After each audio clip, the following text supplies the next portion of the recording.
The New York Jets lose to the New Orleans Saints 29-6 and fall to 3-12 on the season on this Sunday NFL action. This is the Gangster here post-game live show. I'm Ryan Sampson. That's Frankie Vitter reading from U Stadium. Before we get to any of this game and breaking down the NFL draft implications of this loss and what else is going on in the NFL, Frankie, how you doing today, buddy? Ryan, my man, I'm doing pretty well, man. You know, it's the most wonderful time of year. Not to be a Jets fan ever around this time, but the holidays are around the corner. You know, I'm feeling the holiday spirit a little bit, so it's a good time, man. It's a good time. What do you got? Some eggnog over there? No, it's actually cold brew with a Nice. I made my own cold foam for the cold brew. So I like it, nice. man. I like it. Yeah. Ooh, ice cold, man. I liked iced coffee. I need a little bit of pick me up because that Jets I have game. a little myself. Brother. Yeah, the Jets game All put right. me to sleep, man. That was a rough game to watch. If you're a fan of any team here or just an NFL fan, I would advise never to watch that type of game ever again. But look, Frankie, 29-6 loss. The Jets look lifeless again. They could get nothing going offensively. I think I'm a little. I'll just give you my initial reaction here. I'm alarmed that the running game has really disappeared for this Jets team over the last couple of weeks. Brady Cook is an undrafted rookie. We've talked about how he's going to struggle. He's going to not look like an NFL quarterback because this is his first time playing in this league, and you just really can't expect much, especially with the weapons that he does have. It's not the greatest set of weapons. So the thing you would hope to rely on if you're a Jets fan or just the Jets team as you're building your structure and your offense, they can't run the ball, Frankie. And I think that's a little concerning. So this goes to, I think, the larger part of what you had talked about with Breece Hall. Maybe he's banged up, but also he's not been playing up to par the way you would hope. And that he's looking for a contract at the end of the year. So that's really like the big alarming thing for me, Frankie, is that once again, this Jets running attack could not get going today. Overall, they were held as a team to 64 yards rushing, 54 yards from Breece Hall on 16 carries. Not a good day, man, for the rushing attack. So what are you seeing right now from this Jets team that has, I mean, obviously a lot concerned, but what are you seeing right now with the running attack? Yeah, man. I mean, Breece Hall, his long of the day, the team's long today was on the ground with 7 yards. That's actually his lowest of the season. He's had to run over 7 yards in every game this year, but today was the lowest at 7 yards. Listen, man, the offensive line, I've been pointing this out from week one, actually. I just think Josh Myers, John Simpson, and to a degree, Tippmann a little bit. I just don't think those guys in the middle of that old line, I don't think they get enough movement. The tackles really aren't the biggest like road graders up there. Maybe Membu is, but Olu's a little bit of a thinner build, sort of left tackle. So he's not really looked at as like a run blocker necessarily. So, I mean, you got to get those guards and those centers kind of moving those guys up front if your tackles are going to be as good as they are in pass pro. But yeah, man, there's not a lot of movement up there. Breece Hall isn't finding anything. He's trying to bounce everything to the outside, and he looks like he lost a little bit of a step. I mean, we're talking about also this late into this season, guys are banged up. You spoke about Breece's knee injury. It's just there. He doesn't look like Breece Hall, man. No. I mean, 3.4 yards a carry. It's better than what he did the past couple weeks, but 54 yards on the ground. He's got to come through when you have a undrafted free agent quarterback in Brady Cook. Right. And for him to rely on man. I mean, that's what he's the best player on your offense with Garrett Wilson not playing, and he's going to be shut down for the year. I mean, the only guy on offense you're really looking at is Breece Hall. And let's call a spade when it comes to Brady Cook. Listen, Brady Cook is not an NFL quarterback right now. He's not. He's a practice squad guy that if someone gets hurt, you bring him up during the week. And if you need him to be the backup, he's the backup. And in an emergency situation, he might be able to start a game or two, but he doesn't know what's going on out there. You saw that play when he took that sack, he ran out, he got tackled, right when he was running out of bounds. Like, dude, throw the ball away, man. Yeah. Like, how long you been playing quarterback? The guy just started 37 games in college. You don't know to throw the ball. Now, he did follow that up with a great throw to A.D. Mitchell, his best throw of the day. So I'm not killing him for that, but like, he doesn't know where he is. He doesn't know what he's doing.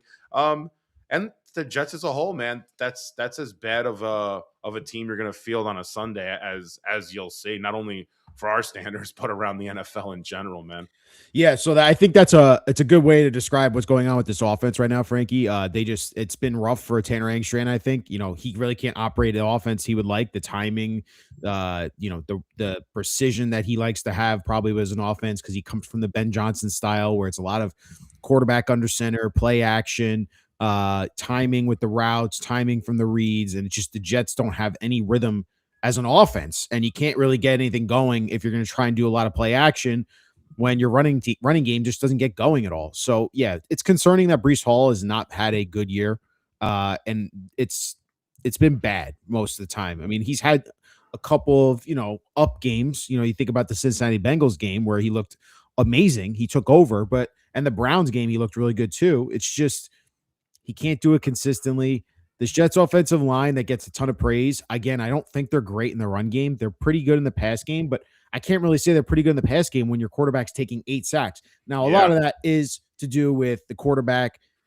There's blame to go all around when it comes to sacks. The quarterback's holding onto the ball too long. The wide receivers aren't getting open downfield.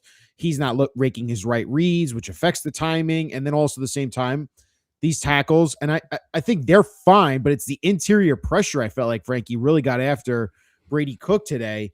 I don't love the idea of Tippmann, Myers, and Simpson as my starting 3 at guard, center, guard. They just aren't that great, if that makes sense. So I think going forward, and I want to hear your thoughts on this, for this Jets offensive line, I said this early this week, they need to add more beef up there, buddy. Like they need to be stronger in the middle because I feel like if you go up and against an opposing team that has 350, 375-pound dudes that can rush the passer, they're going to be able to bully those guys because they're just not big, strong, tough guys. Like you said, with Fashanu, he's a little bit more lean. Membu's a road runner. Like he can clear a path for you, but I just feel like they don't have as much meat, or if that makes sense, or as much strength in the middle. No, I agree, Ryan. No, spot on, man. I think too, you see like when teams are stunting against them specifically, they're not really able to hold these guys off. And that goes to your to what you're saying to this conversation is they're just really they're lacking. You need more of a base. You need some bigger boys up front there. And I think they'll address it. Now, this AVT situation in the offseason will be interesting, what they want to do with him. I would even look at drafting a guard later on in the draft or drafting a center too, depending on what you want to do with Myers. Line. You can. This team needs to look at that offensive line as a strength going into next season, where you're not worried about them giving up 5 or 6 sacks in a game. Today they gave up 8 sacks, like you're saying, but again, that's not their fault. No, completely. When you have Brady Cook really doesn't know what's going on, and the receivers aren't getting open. There's no real running game also to kind of offset what the defense wants to do.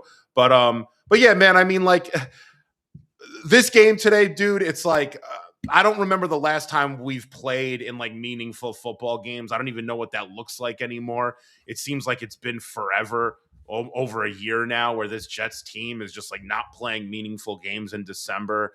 And you just got to look at what the possibilities are in the offseason. They brought it up on the broadcast, which is interesting.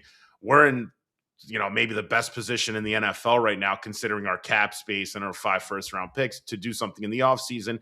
A game like today is another chance for some of these guys to showcase who they are. Stone Smart had a few catches today. I mean, like Jelani Woods got some tick.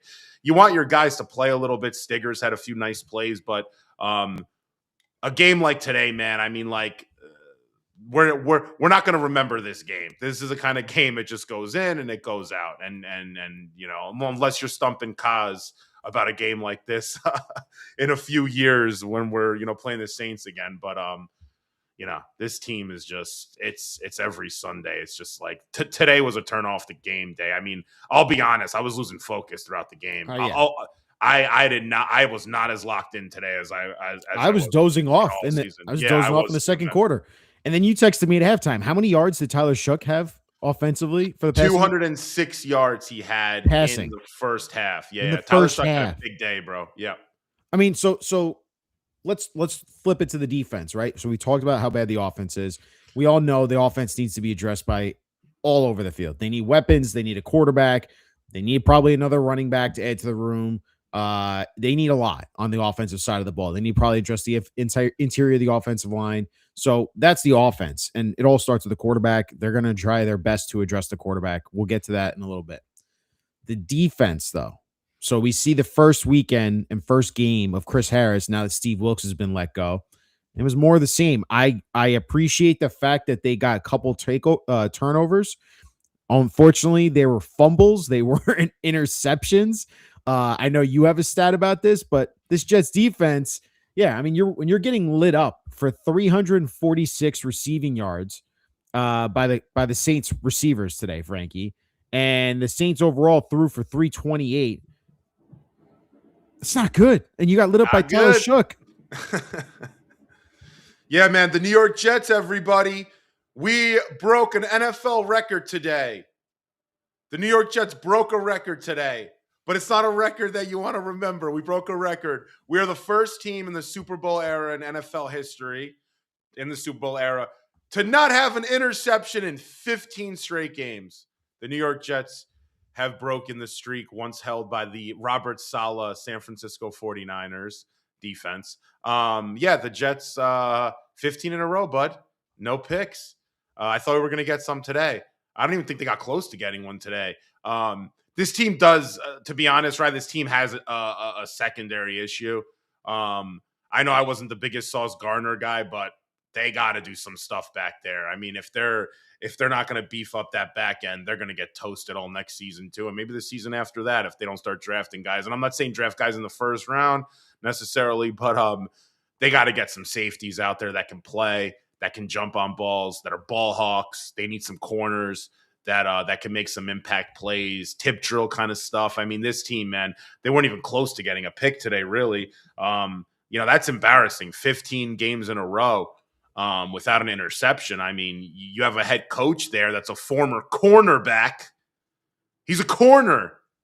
Aaron Glenn, that was what Aaron Glenn did. Aaron Glenn got picks. That's what he did. He did that really well in his career. He did. Yeah, he jumped a lot of balls, man. I haven't really seen a corner really jump anything this year, dude. I haven't even seen a guy try. You even see the Saints are getting picks in that game. Guys are jumping balls. They almost had a pick six at the end of the game there. Take a shot.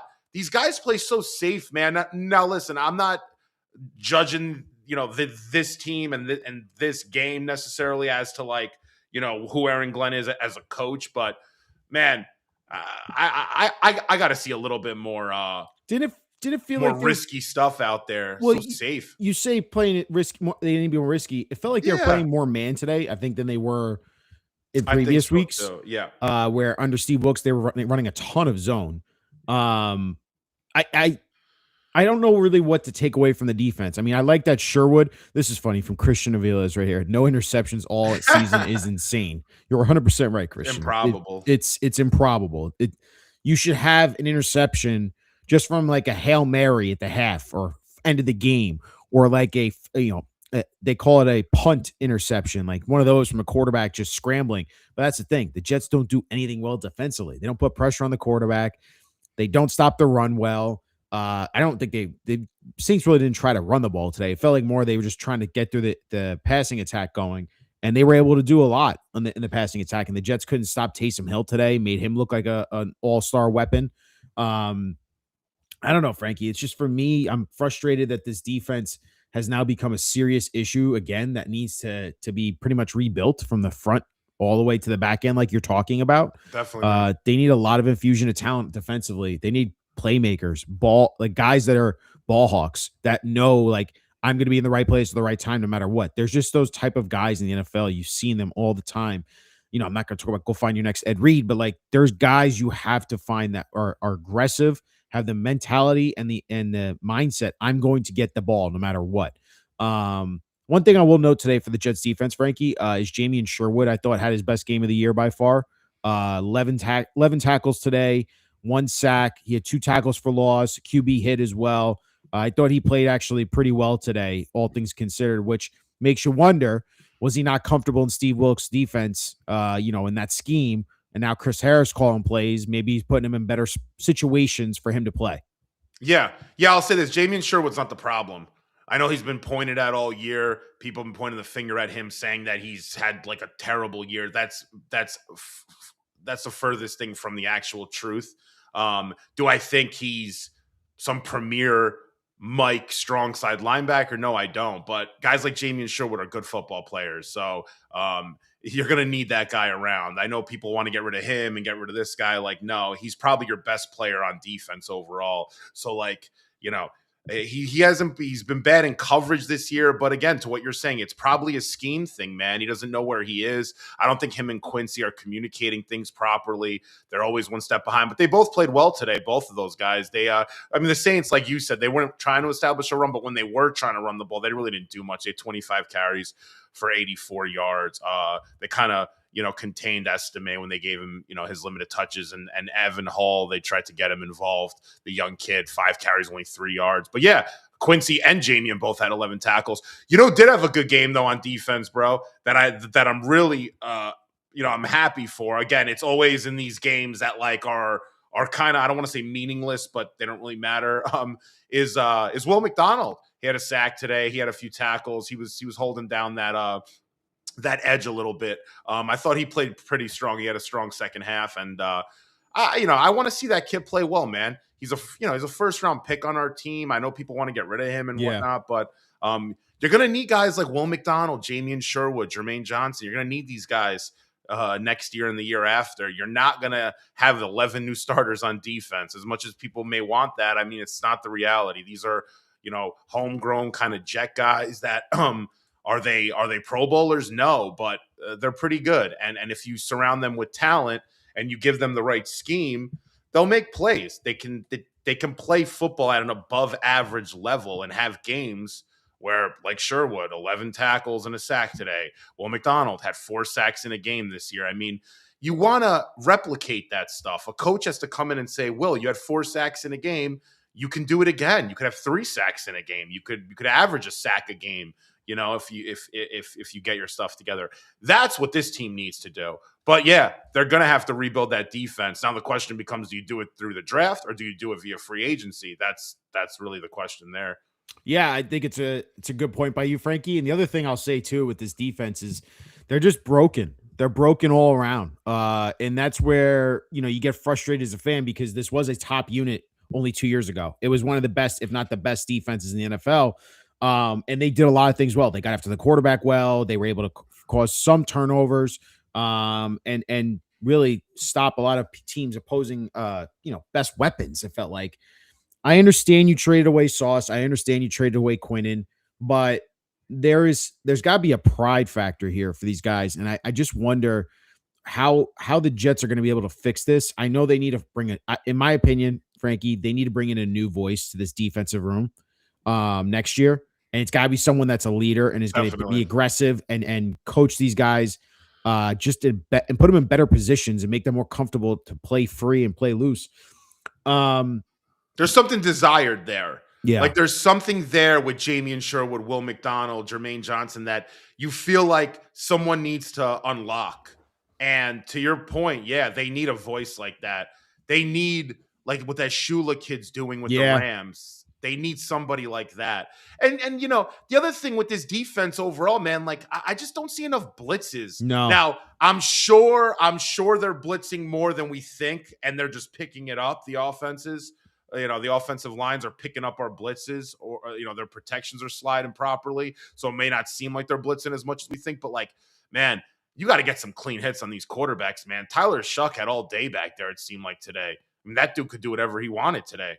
He got sacked a few times. What, he get sacked 3 times, but like he had all day in the pocket, man. Guy had over 300 yards today. It's there's something desired there. I don't know exactly what it is, but to your point, yeah, they got to bring in a fresh voice, man. Somebody young, aggressive, different. Get Quincy off the edge if he's here. Get Sherwood doing some unique things. Get some stunts in there, man. If Jermaine Johnson's not able to win his one-on-ones, get him doing some stunts on the inside, like New Orleans did today, I mean, it was nice to see Juwan Briggs have another sack today. That puts he's a good player, man. Good pickup by Darren Muji and his scouting crew, getting him from the Cleveland Browns in that trade, because a lot of us were like, who's Juwan Briggs? Why are they trading for him? But he's been a nice pickup for them. 4 sacks now this season. That's something you got That's to good. be happy about. But look, they need to get rid of some of these players that just aren't doing anything for them, like the Michael Clemens of the world. I think you can move on from guys like Quincy Williams is definitely a goner. I wouldn't be surprised if they move on from Harrison Phillips, or if they do bring him back, it's going to be a restructured deal. But these guys are just not winning football players right now, and they don't have a lot of those on the defensive side of the ball. They need a lot of talent. They need interior pressure linemen. They need pass rushers. They need a new linebacker to go with Jamie and Sherwood. And then overall, they need at least 2 to 3 corners and another safety, 2 safeties. So, Well, they have to decide right now, or they're going to have to decide over the next couple months if they're comfortable going into the next season with Malachi Moore and AZ Thomas starting out there. Malachi Moore had a good game on paper. If you look at he had 8 tackles, but he seems like he got he's out of position on that one touchdown. He's out of position on the deep ball. On the Taysom Hill throw. That happens on some trickery, but I don't know, man. Again, I don't know I don't know if that kid is ready to be a starter next year. So, I mean, they're going to have to make that decision. You need another safety for sure. You need another corner for sure. But yeah, it's going to be interesting. Brandon Stevens, you didn't really see him much today, but Chris Olave went off on him. Yeah, today, if Chris Olave has a game like that, I'm sure looking back at the tape, you're 10 catches, 148 yards, 2 touchdowns for Chris Olave today. Yeah, 16 targets. Yeah, they came into that game. They came into the game. They said, we're going to target Olave 16 times. We're going to target Juwan Johnson because we can't cover a tight end if our life depended on it. It's 9 times. 25 targets, your wide receiver 1 and tight end. I mean, what do you think they're going to do? They're not going to run the ball. They don't have a running back on the roster base. They Taysom Hill playing running back all game.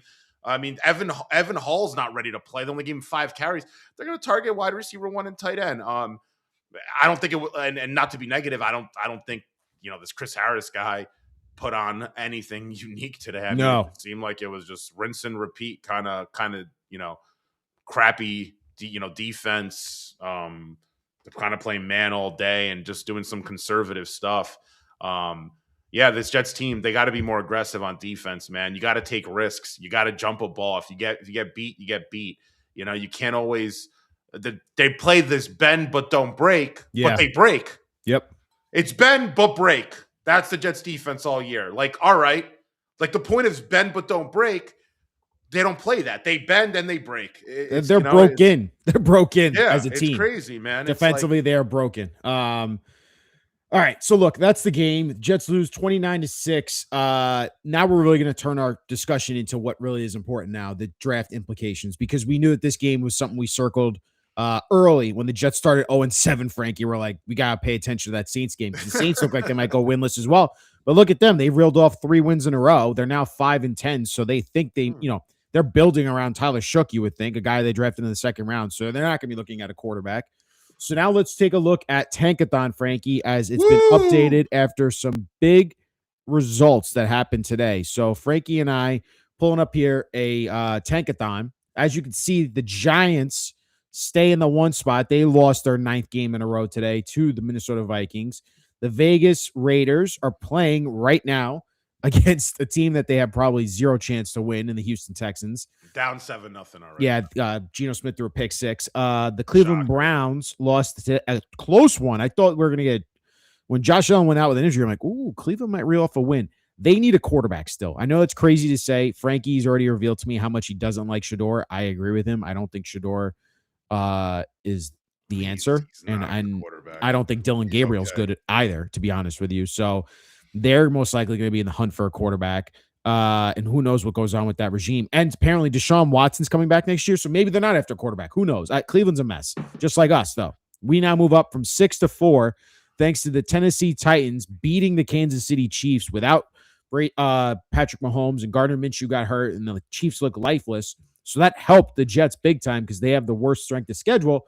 So now the Jets move up to the 4th spot, Frankie, and I think a lot of people are asking themselves now, what exactly are the Jets going to do to get the quarterback? Because right now we only know that Fernando Mendoza is going to be coming out for this draft.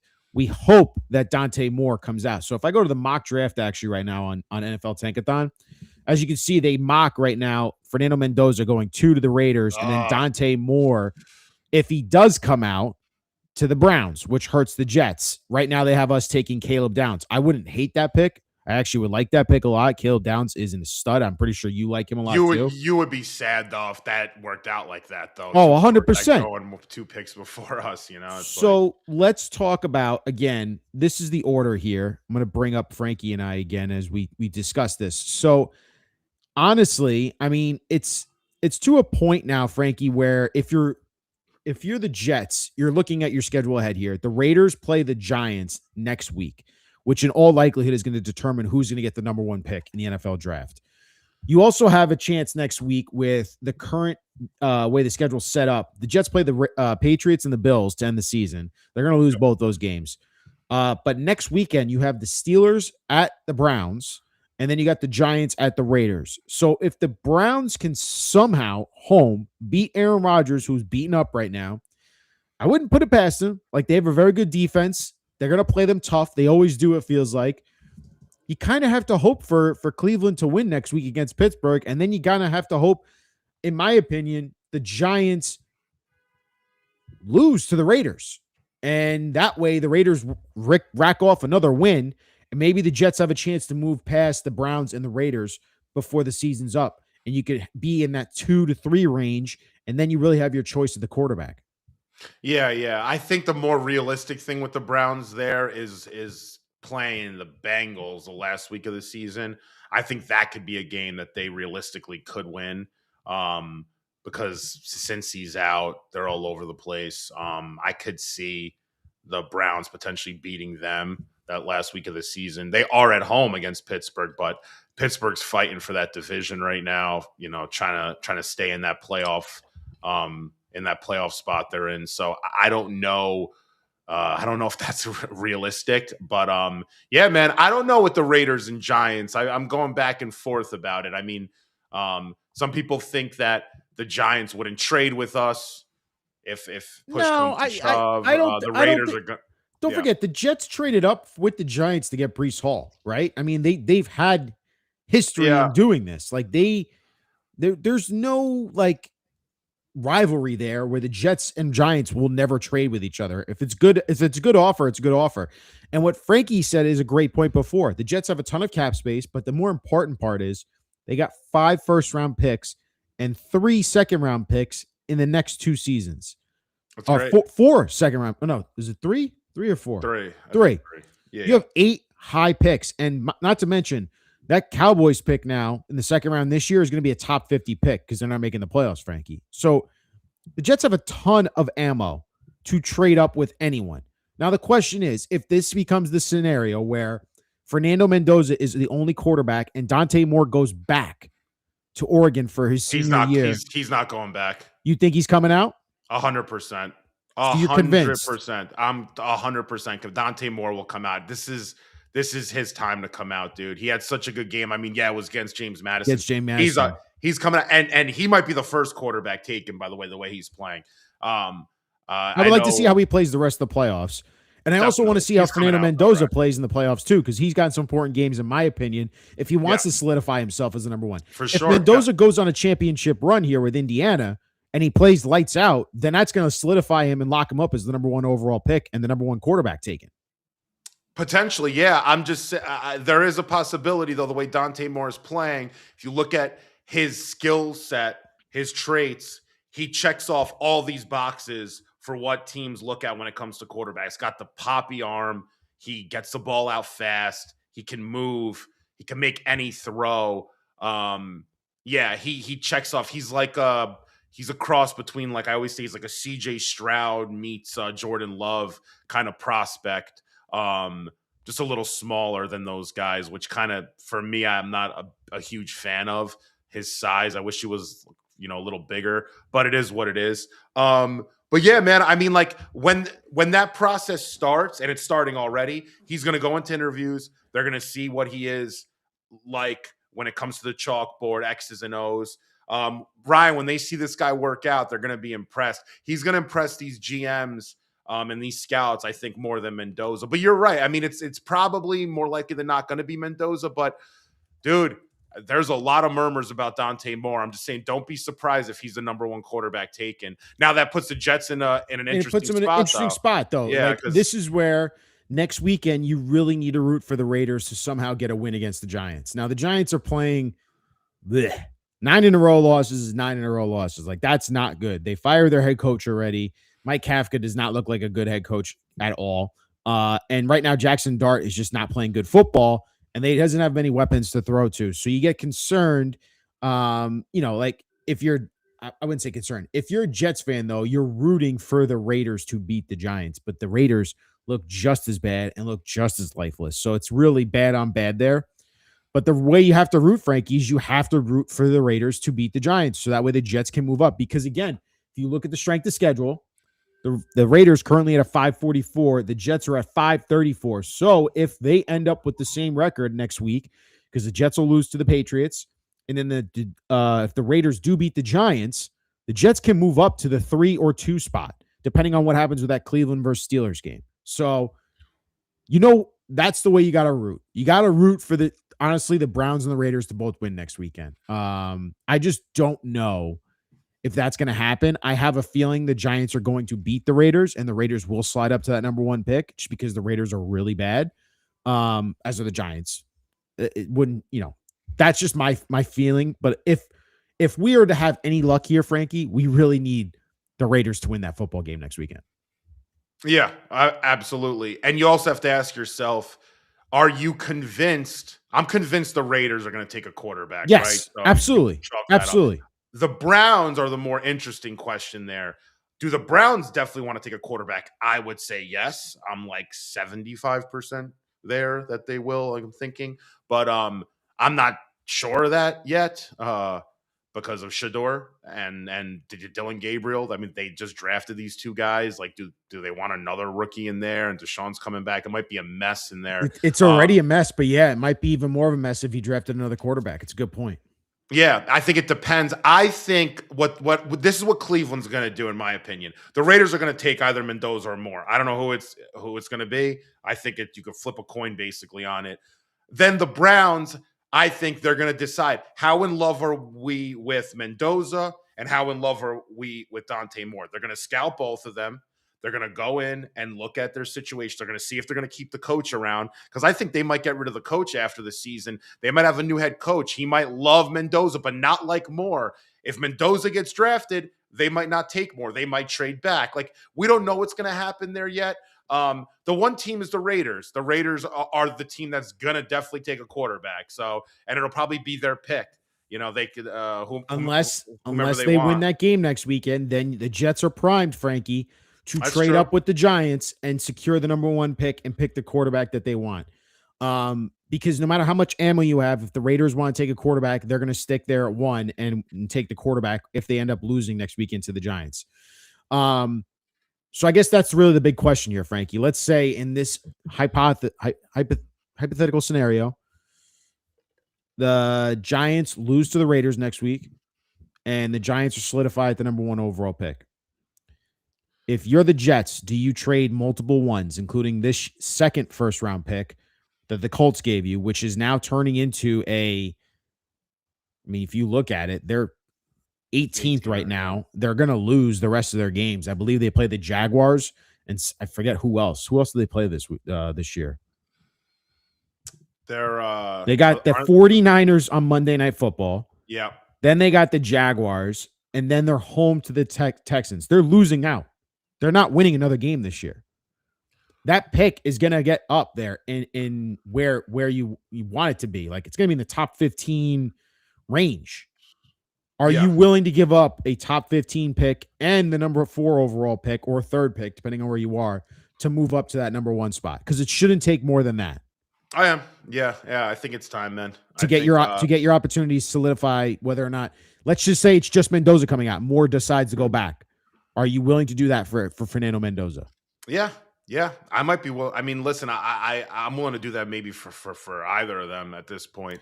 I'm not a big I'm not big on Dante Moore coming here because I think there needs to be a lot of development with Dante Moore. I think he needs to go through like the Jordan Love treatment of sitting somewhere for 2 years, um, a year at least.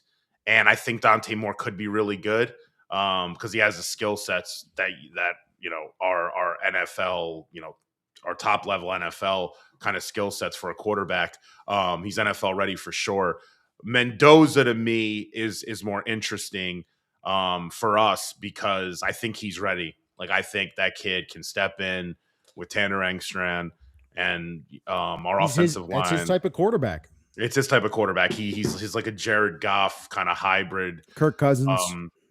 He's a Jared Goff, Kirk Cousins kind of quarterback. 6'5". There is a path. There is a path if they fall in love with Dante Moore's traits, and let's say they don't want to trade up to the number 1 pick, and like let's say the Jets stay at 4, okay, and let's say the Raiders are at 1, and then the Raiders pick Fernando Mendoza, and the Jets have their choice to go get Dante Moore. Let's say that he slides to 4. The Browns don't take a quarterback. If the Jets took Dante Moore, I wouldn't hate pairing him with Kirk Cousins, Frankie, and having him sit like almost 10, 12 games before you have him take over and have him mature and learn from Kirk Cousins. It's not a bad quarterback to learn in this system from. Yeah, I would love Kirk Cousins here on a 1-year sort of bridge year to kind of teach a rookie. The thing is, Kirk Cousins didn't want to come here years ago. I wonder if him coming to New York is just not realistic. He just doesn't want to come here. If they throw enough money at him, if you throw enough money at him, he'll come. He might. Yeah. And things change. People change with time. That was 6 or 7 years ago. That was a while ago. But yeah, no, you know what? The more I'm thinking about it, I wouldn't trade up for more, actually. I might give up maybe just 1 first rounder to move up. Mendoza, I would go first rounder and a second. And if you pull my arm enough and you sweet talk me a little bit, I might give you something in 27 too, man. I'm just saying. So if you're going from 4 to 1, though, I feel like you don't have to give up that much. Am I crazy? You're not crazy. You're correct on the point scale and what's happened in the past. Like we traded up, remember, from 6 to 3. It was 3 to get second-round Darnold. picks. Yeah, but going to 1 when you have only 1 or 2 quarterbacks in a class, it's a bidding war. Yeah, the Giants are gonna.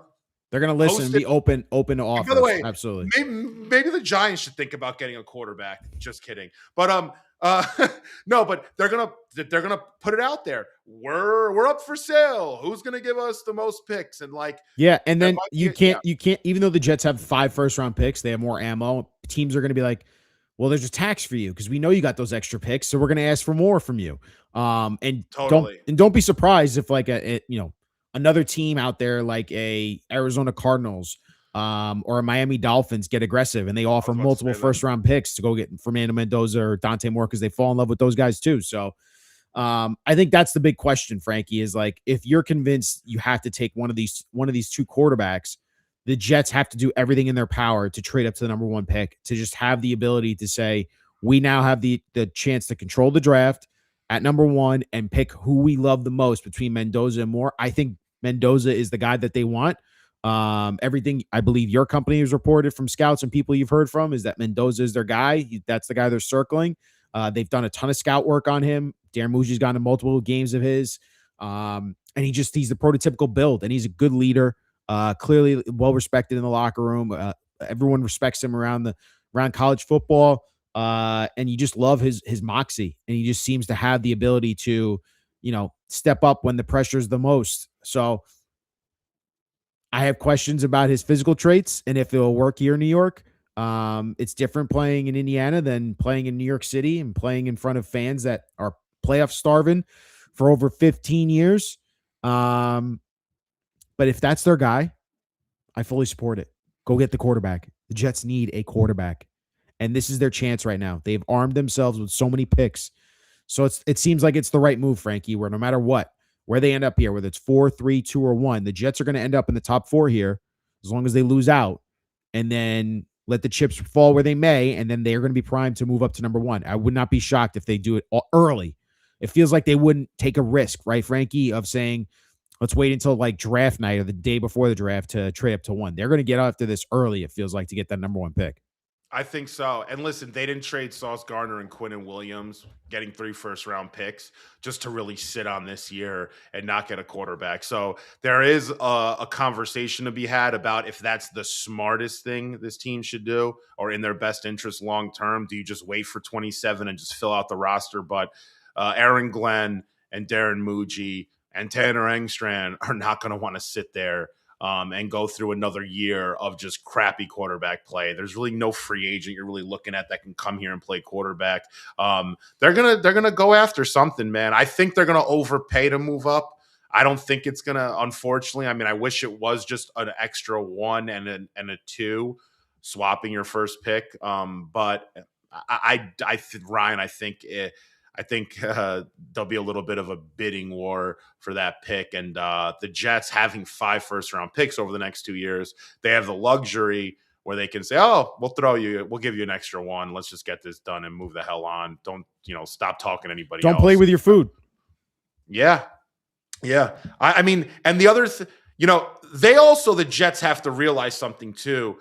They have to look at the 27 class a little bit and start putting together some plans there as well, like what they want to do to kind of round out these picks and make these next 2 drafts really worth it. These next 2 drafts are some of the most important drafts in Jets history. I don't think people realize this. This playoff drought does not seem like it's anywhere close to ending. We're arguably, after 15 years of not making the playoffs, as low as we've ever been. So we really haven't built towards anything. The Aaron Rodgers thing came as like a saving grace, and it just blew up in our face because of injuries and various other things.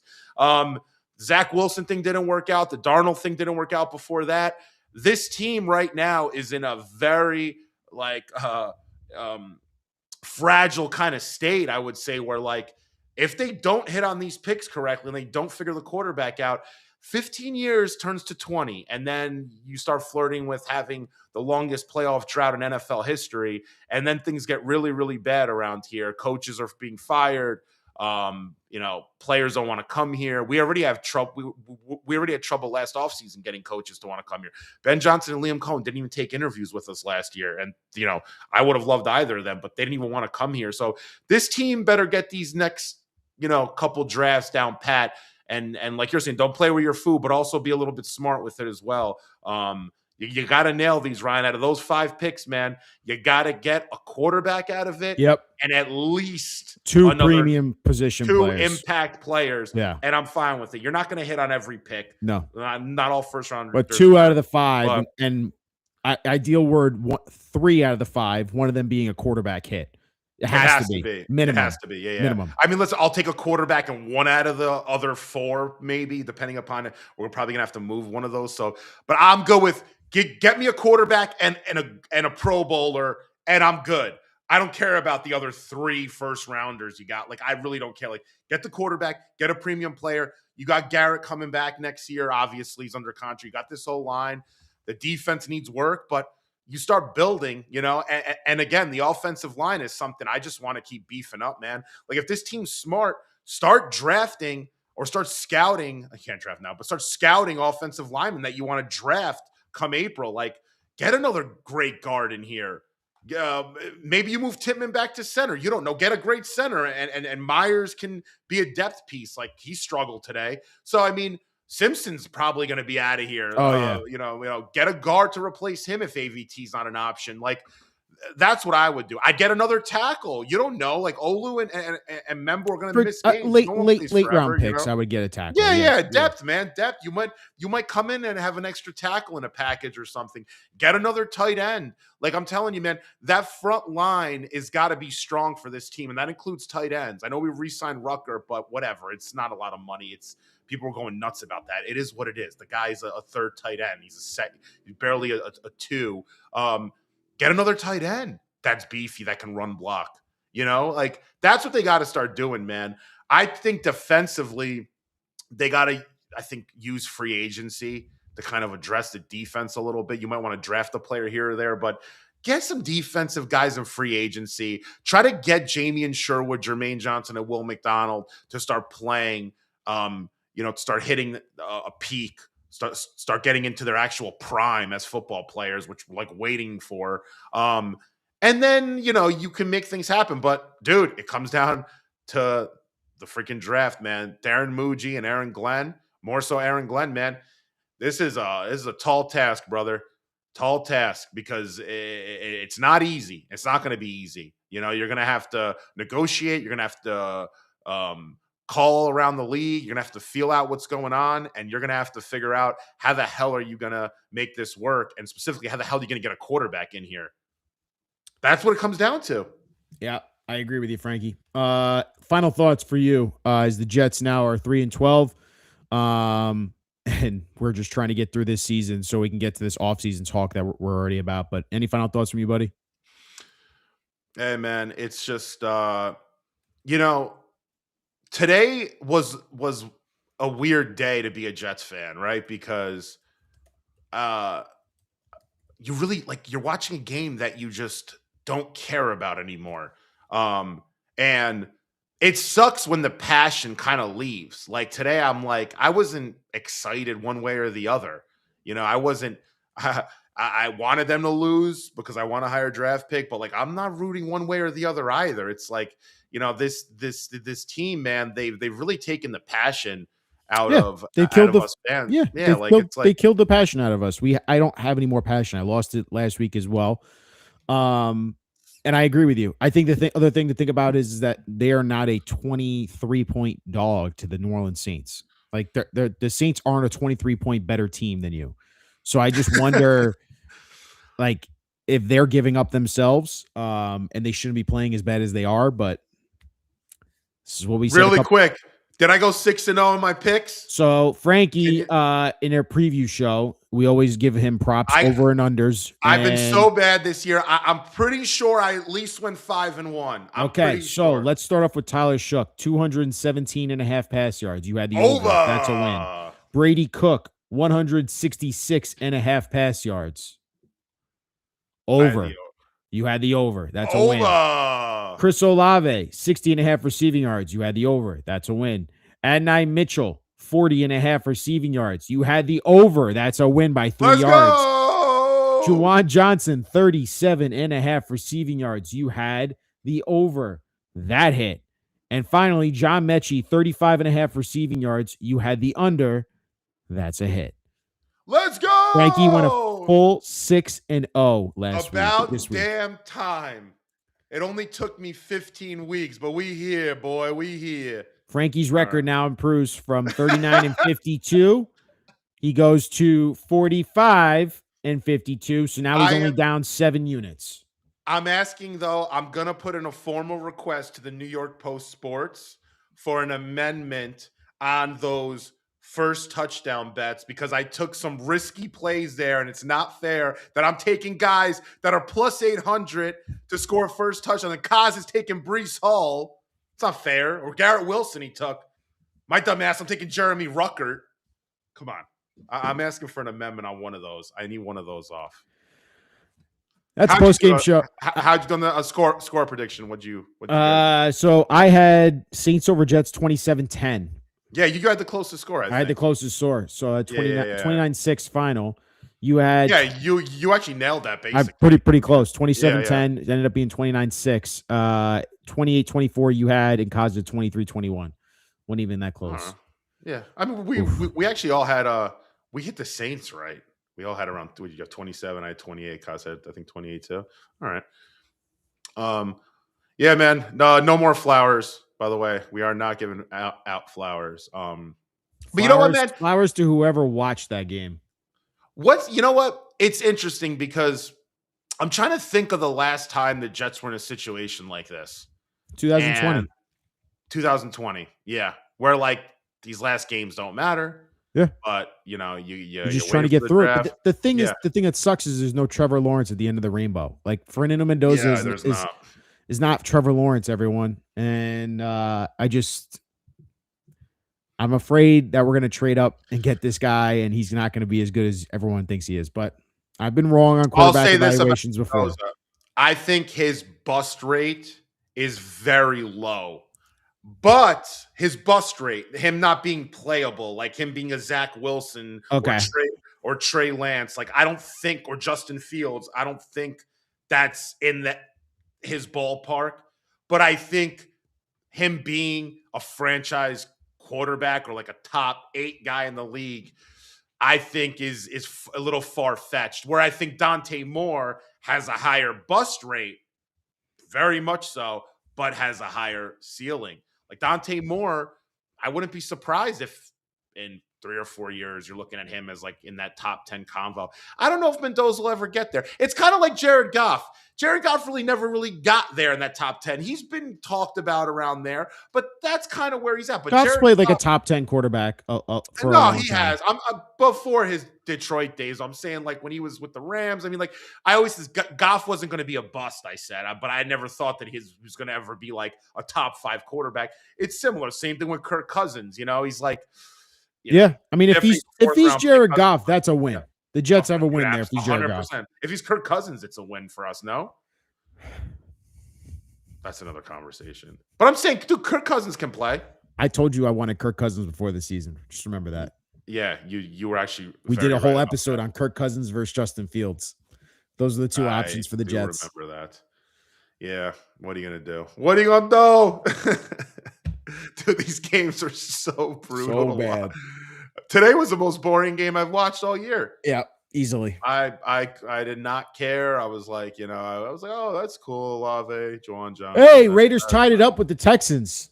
Let's go.